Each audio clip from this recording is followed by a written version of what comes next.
अब शौनकाद ऋषि कहने लगे महाराज हमें अग्नि यज्ञ, देव यज्ञ और ब्रह्म यज्ञ, देव पूजा तथा ब्रह्म वृत्ति का अर्थ समझाइए। इन सब का अर्थ क्या है?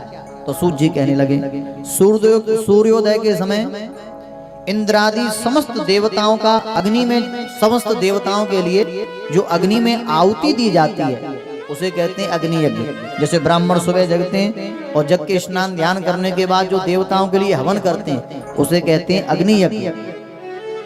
और का जो भोजनालय में पकाए हुए अन्न की प्रतिदिन 5 भूतों के निमित्त अग्नि में आहुति देते हैं।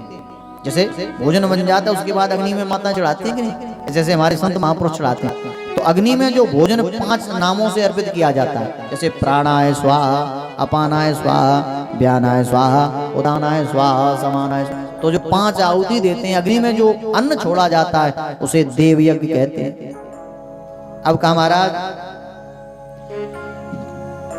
अग्नि यज्ञ, देव यज्ञ, ब्रह्म यज्ञ किसे कहते हैं?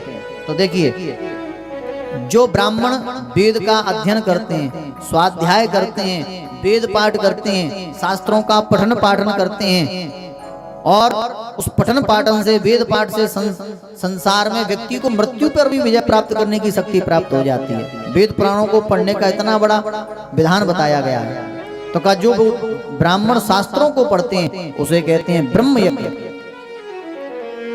वो कहते भी हैं मंत्र महामणि विषय व्याल के, मेटत कठिन कुंभ भाल के। अब मंत्र जाप, होम, दान, तप और 1650 से प्रतिमा का जो पूजन किया जाता है उसे कहते हैं हम देव पूजा कहते हैं। इस प्रकार से पूजा के विधान बताए। अब हमारे